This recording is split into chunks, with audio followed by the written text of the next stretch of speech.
नमस्कार. मी चंदन सोंडेकर, माजी प्रवक्ता, महाराष्ट्र प्रदेश राष्ट्रवादी काँग्रेस पार्टी.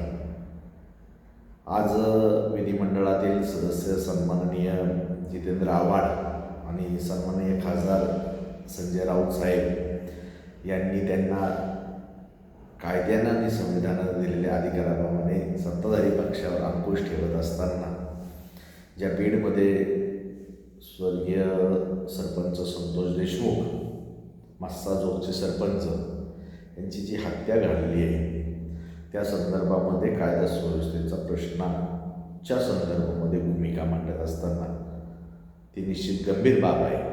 अशा घटना महाराष्ट्राला कमीपणा आणणाऱ्या आहेत. पण ही भूमिका मांडत असताना बीडचा बिहार झाला अशा पद्धतीची एक अतिशयोक्तीपूर्ण मांडणी विरोधी पक्ष करत आहेत. वास्तविक देवेंद्र फडणवीस साहेब यांनी गृहमंत्रीपद स्वीकारलेलं आहे. कोणाचीही दादागिरी चालू देणार नाही ही भूमिका मांडलेली आहे. त्याचबरोबर राज्याचे उपमुख्यमंत्री नामदार अजितदादा पवार यांनी देखील स्वर्गीय संतोष देशमुख यांच्या कुटुंबियांना भेट देऊन कोणालाही पाठीशी घालणार नाही ही भूमिका स्पष्ट मांडलेली आहे. ही मांडल्याच्या नंतर कायद्याला आपलं काम करण्यासाठी काही अवधी देणं आवश्यक आहे. आणि बीडचा बिहार झाला हे अतिशयोक्ती का आहे हे तर त्याच्या दृष्टिकोनातून आपण इतिहासाची उजळणी केल्याच्या नंतर तीर्थक्षेत्र परळी वैजनाथाच्या या भूमीमध्ये आपल्याला माहीत असेल 1994-95 साली स्वर्गीय मुंडे महाजनांच्या जोडीमध्ये प्रमोद महाजनांच्या बरोबर राज्याच्या देशाच्या राजकारणामध्ये काम करणारे स्वर्गीय गोपीनाथजी मुंडे साहेब यांनी 95 साली युती शासनाच्या काळात गृहमंत्रीपदाची जबाबदारी घेतलेली असताना महाराष्ट्राच्या गुन्हेगारी विश्वामध्ये खळबळ उडवून दिली होती.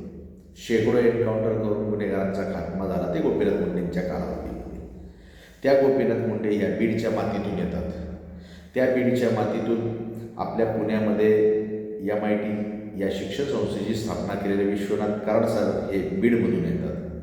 त्याचबरोबर महाराष्ट्र आणि गोवा बार कौन्सिलचे 2 बंधू अध्यक्ष झाले. हे सुधाकर आव्हाड ॲडव्होकेट आणि ॲडव्होकेट भास्कर आव्हाड सर हे बीडच्या मातीतून येतात. त्याचबरोबर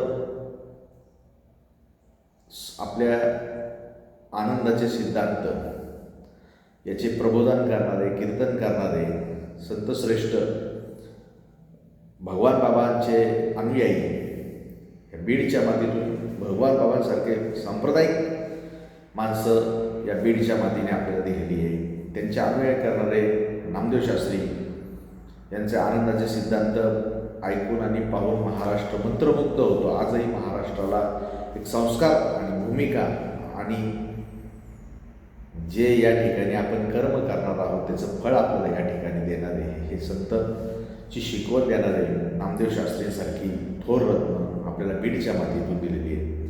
त्यामुळे कृपा करून आपल्या महाराष्ट्राला आणि बीडला कमीपणा आणणारी व बीड म्हणजे बिहार झाला सर्व समाज सरसकट सर्व समाजाला आणि सर्व जिल्ह्याला दोषी ठरवणं हे काही योग्य नाही. कृपा करून बीडचा बिहार झालं अशी काही अतिशयोक्तीपूर्ण वक्तव्य टाळावीत आणि राहिला